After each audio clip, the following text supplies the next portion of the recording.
여러분 혹시 그 오래된 건물을 철거한 곳에 한번 가보신 적 있으십니까? 우리 교회 옆에 병원이 있고 또 그 병원 옆에 이제 장례식장이 있고 그 장례식장 옆에 예전에 이렇게 사람들이 많이들 모여서 파티도 하고 그랬던 장소가 있었죠. 근데 얼마 전에 이제 그 건물을 부수고 이제 새로 집을 짓는다는 이야기를 들었습니다. 분명히 얼마 몇 달 전까지만 해도 거기에 문이 있었어요. 오고 가면서 보면 큰 룸도 있었고 사람들이 언제부터 끊어졌는지 모르지만 예전에는 사람들이 오고 갔던 그런 장소였습니다.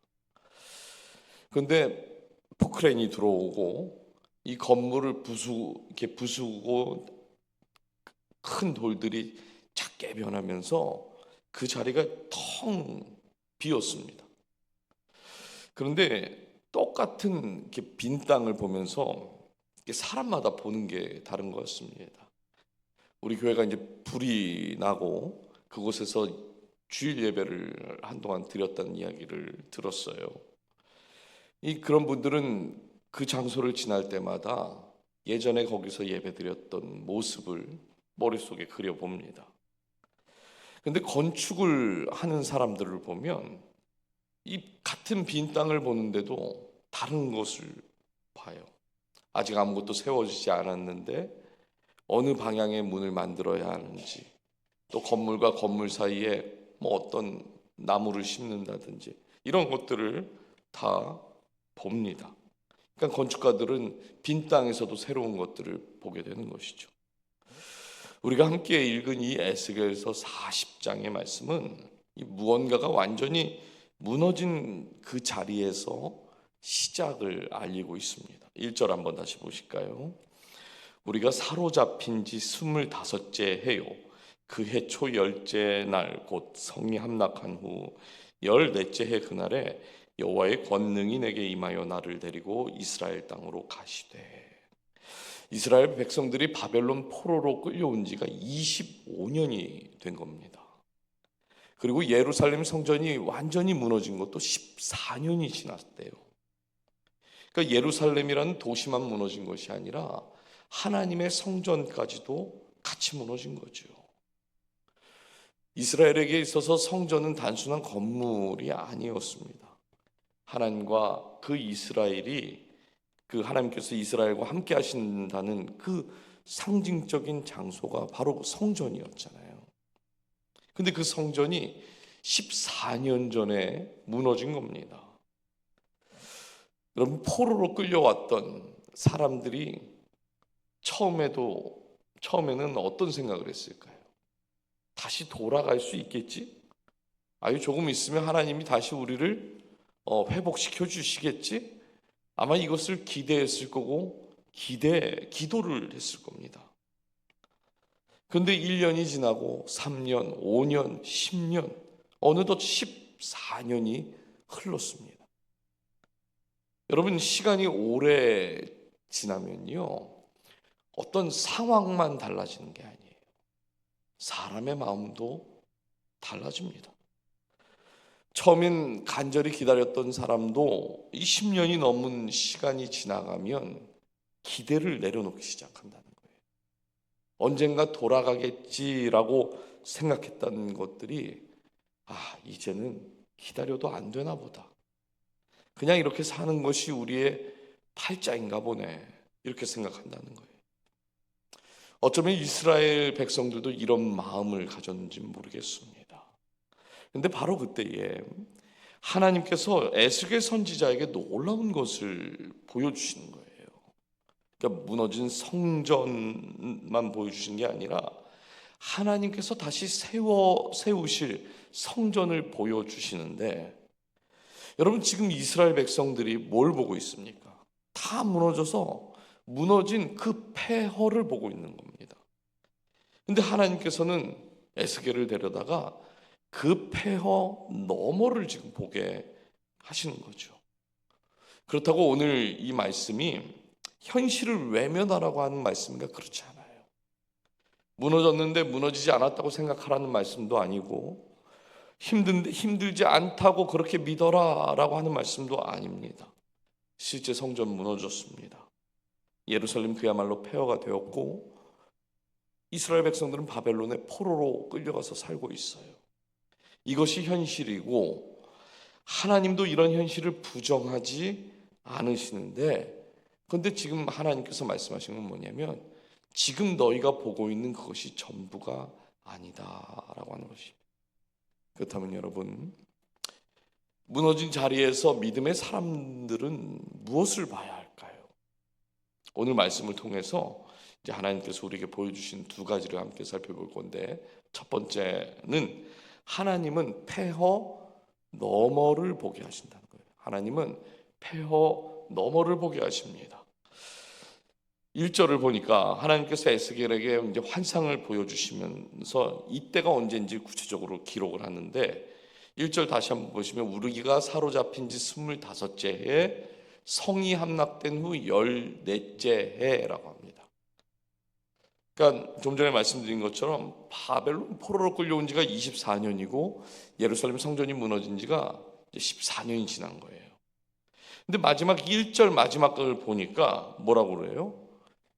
곧 그날의 여호와의 권능이 내게 임하여 그럽니다. 여기서 여호와의 권능이란 말은 야드 아도나이라는 말로 썼는데, 이 말을 그대로 직역을 하면 여호와의 손이에요. 여호와의 손. 에스겔에서 이 여호와의 손이라는 표현이 계속해서 중요한 순간마다 반복이 됩니다. 우리가 이미 들었던 에스겔서 37장 마른 뼈 환상에서도 뭐라고 그러냐면 여호와께서 권능으로 내게 임재하시고 이렇게 말을 해요. 기억하실지 모르겠는데 이 에스겔서 37장에서 하나님의 손이 에스겔을 어디로 데려갔죠? 제가 답을 이미 얘기했어요. 마른 뼈가 가득한 골짜기로 데려갑니다. 여러분 한번 생각해 보세요. 마른 뼈가 가득한 그 골짜기에서 어떤 새로운 가능성을 볼 수 있을까요? 없어요. 생명이라고는 하나도 없습니다. 뼈가 말랐다는 것은 그만큼 시간이 오래되었다는 거예요. 어떤 새로운 가능성을 그곳에서 발견할 수 없습니다. 그러니 오히려 마른 뼈가 가득한 골짜기에서는요, 절망, 허무 이런 것들만 보게 되는 것이죠. 근데 하나님께서 에스겔을 그 환상을 보여주시면서 뭐라고 그래요? 그 마른 뼈가 다시 살아나게 될 거다 그러셨어요. 그리고 나서 오늘 본문 40장으로 와서 이 하나님의 손이 에스겔을 또 어디로 데려가는가? 무너진 성전으로 또 데려가시는 겁니다. 그래서 37장에서 마른 뼈를 보여주시고 40장에서는 이 무너진 성전의 그 자리에서 새로운 성전을 다시 보여주시는 거예요. 이 두 장면에 공통점이 있습니다. 사람의 눈에는 분명 다 끝난 것처럼 보이죠. 14년을 기다렸습니다. 성전이 무너지고 처음에 기대했을지 모르겠지만 14년 동안 아무 일도 일어나지 않으면 그거 이제 끝난 거 아니에요? 그런데 사람의 눈에는 끝난 것 같지만 하나님의 일은 끝나지 않았다. 이 두 사건을 통해서 그것을 말씀하고 있는 것입니다. 그래서 2절을 보면 하나님께서 에스겔을 어디로 데려가요? 이스라엘 땅으로 데려와서 높은 산 위에 올라가서 보게 하시는 거예요. 거기서 성전의 모습을 보여주시면서 이제 중요한 말씀을 4절에 이렇게 이야기하는데, 그 사람이 내게 이르되 인자야, 내가 내게 보이는 그것을 눈으로 보고 귀로 들으며 내 마음으로 생각할지어다 그래요. 하나님께서 에스겔 선지자에게 이 4절에서 세 가지를 말씀하셨습니다. 처음에 뭐라고 그래요? 눈으로 보고 귀로 들으며 마지막 내 마음으로 생각할지어다 그래요. 생각할지어다. 마음에 새겨 넣으라는 뜻이에요. 이 마른 뼈가 가득한 그 골짜기, 무너진 성전을 보여주시면서 눈으로 똑똑히 봐라. 그리고 귀로 들어라. 마음에 새겨라 말씀하는 겁니다. 하나님께서 왜 에스겔 선지자에게 이렇게까지 보여주시고 말씀하시는 걸까요? 첫 번째는 아마 에스겔이 지금 보고 있는 그 현실과 너무나 달랐기 때문에 그 다른 것들을 눈으로 보여주시는 거죠. 지금 에스겔이 보고 있는 건 이스라엘 백성들과 다른 걸 보고 있는 게 아니에요. 무너진 예루살렘을 보고 있고 무너진 성전을 보고 있고 포로로 끌려간 그 백성들을 에스겔 선지자도 보고 있습니다. 이것이 지금 에스겔의 처한 상황이고 현실인데, 하나님은 환상을 보여주시면서 그 현실만 보지 말고 이제부터 내가 보여주는 것, 그걸 눈으로 잘 새기고 귀에 잘 새기고 마음에 잘 새겨 넣으라는 거예요. 여러분, 이게 뭡니까? 이게 믿음인 거예요. 믿음은 현실을 다 무시하고 그냥 보라는 것이 아닙니다.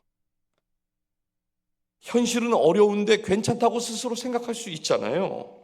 그런데 그런 건 믿음 아니라는 거예요. 여러분, 아픈데 아프지 않다고 뭐 이렇게 말할 수 있죠. 그런데 그것도 믿음 아니라는 겁니다. 문제가 있는데 문제가 없는 것처럼 생각하는 거, 그거 믿음 아니라는 거예요. 오히려 성경이 우리에게 말하고 있는 믿음은 뭐냐면, 현실을 정직하게 봐라. 중요한 건 뭐냐면 현실을 정직하게 보지만 그 현실이 전부라고 생각하지 말라는 거예요. 그 현실만 보지 말라는 거죠. 여기서 우리가 아브라함을 잠깐 생각해 볼까요? 하나님께서 아브라함을 부르실 때 세 가지 약속을 주셨습니다. 그 중에 아브라함에게 이 자손에 대한 복을 약속을 하셨는데, 아브라함의 자손을 통해서 큰 민족을 이루게 될 것이다 약속을 하셨어요. 근데 10년, 20년 지나도 아들이 생겼어요? 생기지 않았습니다. 그럼 이거 주시는 거예요? 안 주시는 거예요? 안 주시는 거 아닙니까? 그래서 창세기 15장에서 아브라함이 하나님께 뭐라고 말하냐면, 하나님, 무엇을 제게 주시려고 하는 겁니까? 저에게 아직 아들이 없습니다. 이렇게 말해요. 그러니까 하나님께서 아주 재밌는 말씀을 하시죠. 창세기 15장 5절입니다. 그를 이끌고 밖으로 나가 이르시되 하늘을 우러러 뭇별을 셀 수 있나 보라 그래요. 지금 아브라함은 자기 눈에 보이는 현실을 말한 겁니다. 근데 하나님께서 하늘에 떠 있는 저 별들을 보고 그걸 너 셀 수 있는지 한번 보라고. 그러면 이 말이 무슨 말입니까? 지금 너가 현실로 보고 있는 그것만 보지 말라는 거예요. 지금 아브라함은 자기의 나이를 보고 있고 사라의 나이를 보니까 이거 말이 안 되는 거거든요. 지금까지 자식이 없다고 하는 그 현실만 보고 있는 겁니다. 그러면 아브라함이 잘못 본 걸까요? 잘못 보지 않은 거예요. 자기의 현실을 정확히 볼 수 있는 눈을 가졌어요. 그런데 하나님은 아브라함아, 아브라함아, 그것만 보지 말고 내가 보여주는 걸 눈으로 보고 듣고 마음에 새겨라, 똑같이 말씀하시는 겁니다. 저 하늘에 있는 별들도 다 셀 수 없지, 내 자손이 저 별들보다 더 많아질 거야, 보여주시면서 말씀하셨다는 거예요. 그리고 그것을 마음에 지금 새기게 하고 있는 겁니다. 그런데 그날 별을 봤어요. 하나님의 음성도 들었습니다. 그래서 다시 마음에 품었어요. 그렇다고 해서 그날 아브라함의 삶이 좀 달라졌나요? 별 보고 들어갔더니 아들이 생겼더라, 뭐 이럽니까? 그렇지 않아요. 상황도 달라진 것도 없고 현실도 그대로입니다. 그런데 달라진 게 하나 있죠. 뭐가 달라졌을까요? 이제 아브라함이 현실만 보지 않는다는 겁니다. 그게 중요한 거예요. 저는 우리도 이것이 참 중요하다고 생각합니다. 현실을 정확하게 바라보는 거, 이거 매우 중요해요. 그런데 믿는 우리에게는 하나님께서 오늘 아브라함에게, 에스겔에게 보여주신 것처럼 똑같이 말씀하십니다. 눈으로 보고 귀로 듣고 마음에 새기되 그것만 있는 게 아니라 하나님이 우리에게 말씀하시는 것이 있다 하는 것입니다. 사랑하는 여러분, 혹시 우리도 어떤 문제를 너무 오랫동안 바라보다가 이미 마음속으로 결론을 내려버린 게 혹시 있지는 않으십니까? 어떤 병이 참 오래되면 기도를 안 하는 게 아닌데 마음속으로 이미 막 반 포기해버리는 사람들이 있습니다. 건강을 위해서 기도하죠, 오랫동안. 또 가정을 위해서 기도합니다. 경제적인 문제를 놓고 기도해요. 근데 상황이 달라지지 않고 어떤 우리에게 보여지는 것, 들려지는 것, 또 마음에 품는 것이 달라지지 않으면 기도를 하면서도 반은 포기한다라는 거예요, 사람들이. 근데 오늘 말씀은 하나님께서 우리가 원하는 방법대로 그렇게 이뤄주시겠다는 말씀이 아니에요. 그러나 우리가 분명히 믿을 수 있는 건 뭐냐면 내가 지금 보고 있는 그 현실이 하나님께서 쓰시고 있는 마지막 이야기는 아니다, 이겁니다. 에스겔의 폐허를 보고 있지만 하나님은 그 폐허 속에서 일하신다 지금 말씀하시는 거잖아요.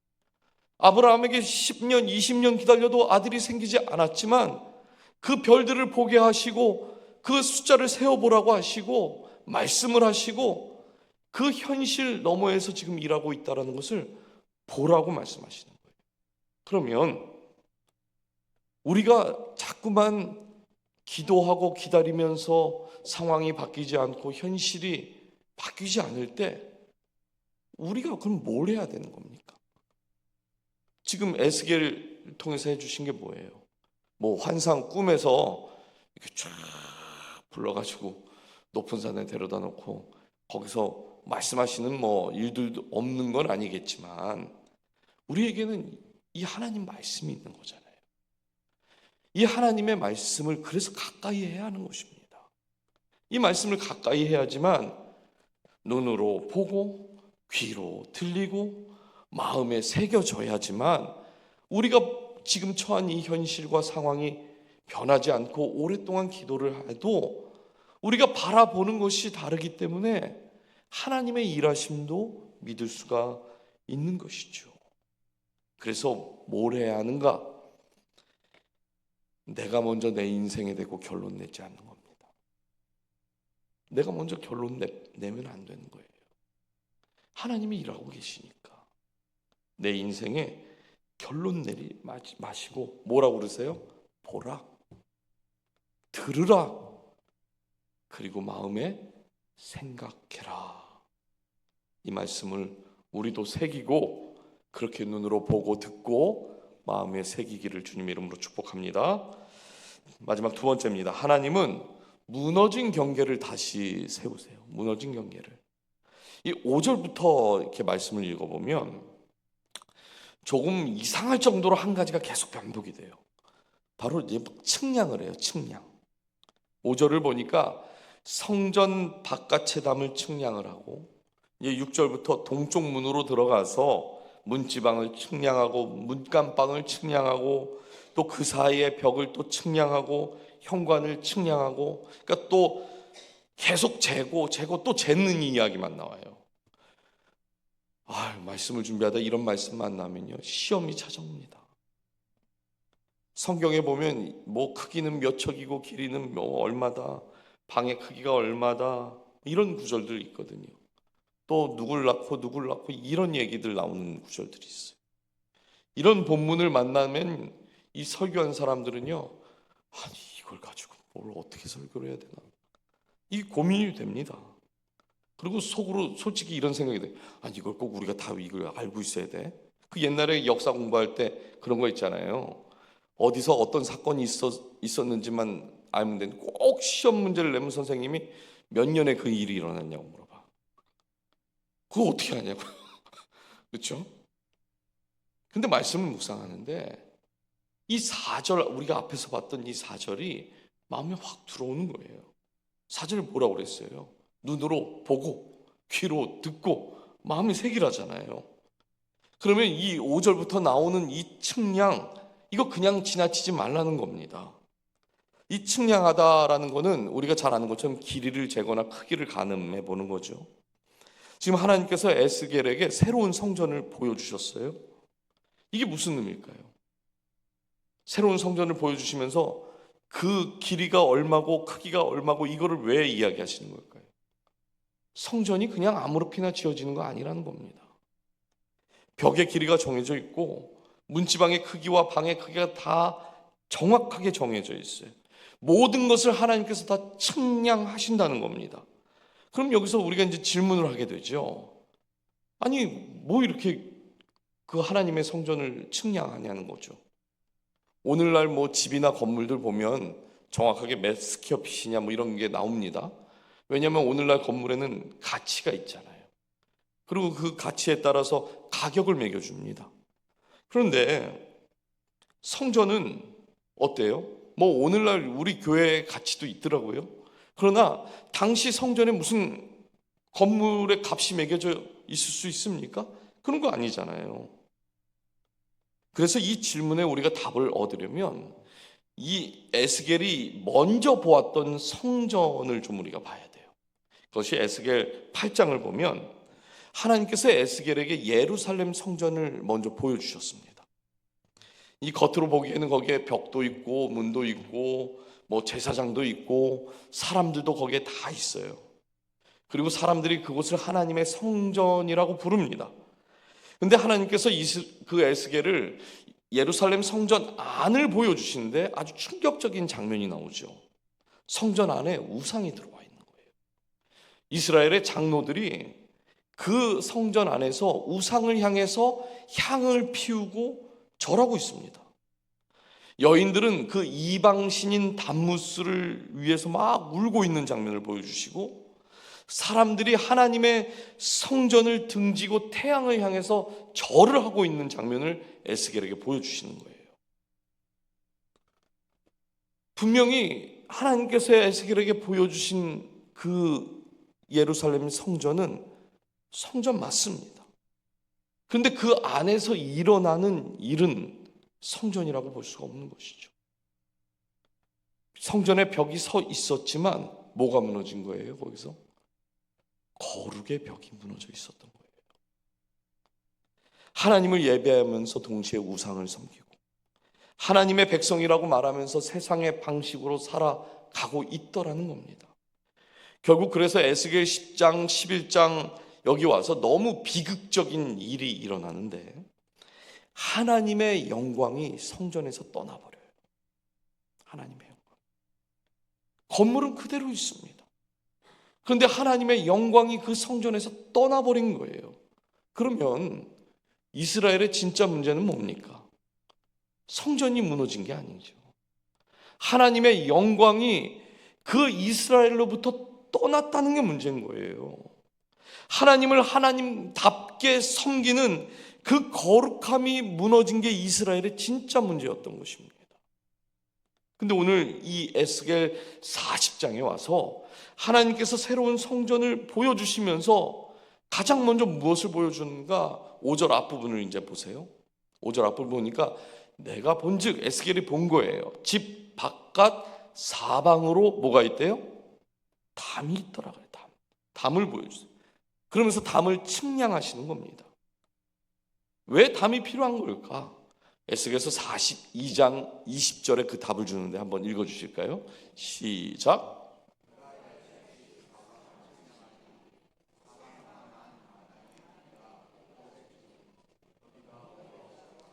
그 담은 거룩한 것과 속된 것을 구별하는 겁니다.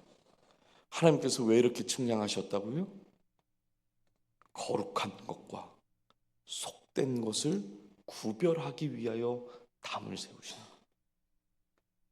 여러분, 여기서 우리가 우리 자신을 한번 돌아봐야 합니다. 우리에게도 이런 일이 일어날 수 있거든요. 겉으로 보면 아무 일도 일어나지 않는 것처럼 멀쩡해 보여요.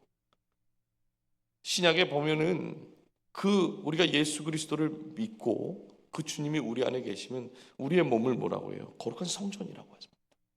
겉으로 보면 멀쩡해 보여요.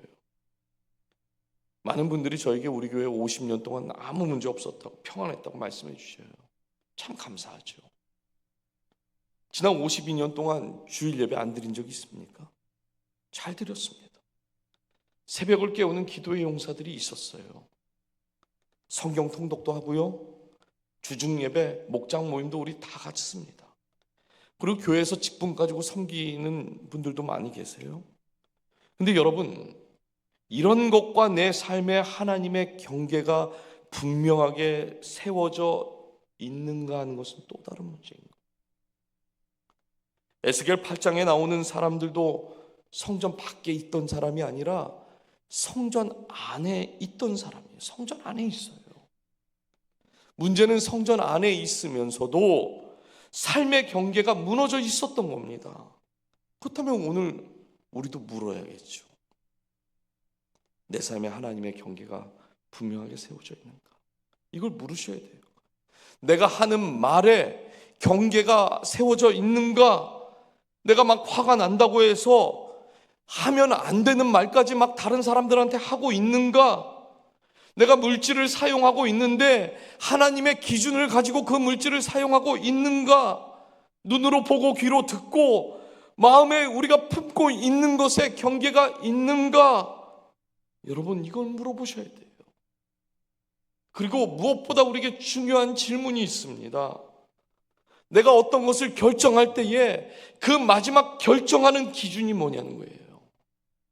실컷 교회 안에서 잘 회의하고 말씀대로 따라야죠. 그리고 우리의 감정대로 결정해버리면 그거 말씀대로 따른 겁니까? 그러면 안 된다는 거예요. 하나님의 말씀을 가지고 결정하는가? 아니면 내가 원하는 것을 결정하는가? 여러분, 거룩이라는 게 세상과 떨어져서 하는 겁니까? 그렇지 않아요. 성경이 말하는 거룩은 하나님의 사람답게 살라는 거예요. 그래서 하나님께서 우리의 삶에도 담을 세우시는 겁니다. 경계를 세우시는 거예요. 그렇다고 오해하지 마십시오. 내가 경계를 잘 세워야지만 하나님이 나와 함께 하시는가? 그걸 말씀드리는 게 아닙니다. 오늘 에스겔을 통해서 지금 이 성전 누가 세우신다고 하세요? 하나님이 세우신다잖아요.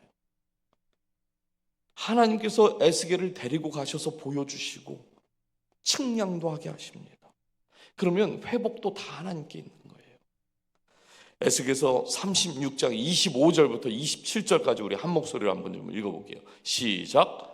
맑은 물을 너희에게 뿌려서 너희로 정결하게 하되 곧 너희 모든 더러운 것에서와 모든 우상 숭배에서 너희를 정결하게 할 것이며 또 새 영을 너희 속에 두고 새 마음을 너희에게 주되 너희 육신에서 굳은 마음을 제거하고 부드러운 마음을 줄 것이며 또 내 영을 너희 속에 두어 너희로 내 율례를 행하게 하리니 너희가 내 규례를 지켜 행할지라. 여러분, 누가 정결케 하신답니까? 하나님이 하신다. 누가 새 마음을 주신답니까? 그것도 하나님이 주신대요. 누가 새 영을 또 우리에게 허락하십니까? 하나님이 하신답니다. 이게 복음인 거예요. 이게 복음인 겁니다. 우리가 거룩해졌기 때문에 하나님께서 우리에게 오시는 것이 아니죠. 하나님께서 우리에게 오셔서 우리를 거룩하게 만들어 가시는 거예요. 사랑하는 여러분,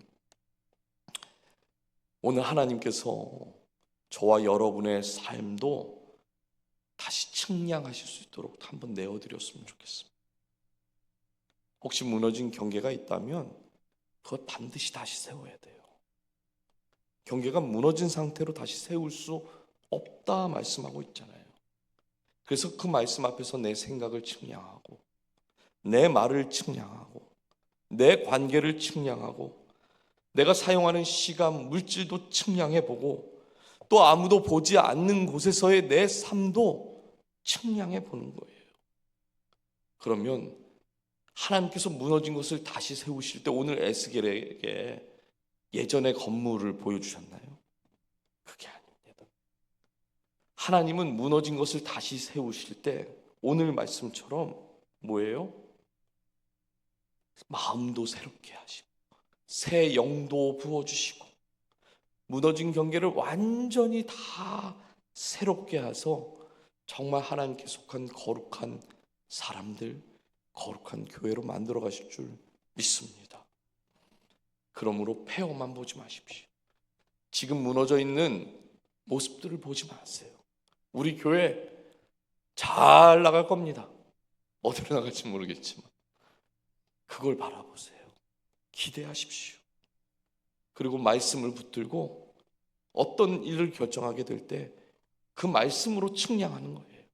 그 말씀을 바라보고 함께 측량해 나가면 하나님께서 우리의 삶, 우리의 가정, 우리의 교회 가운데 그 압도하시는 은혜로 그 거룩한 교회로 세워주실 줄 믿습니다.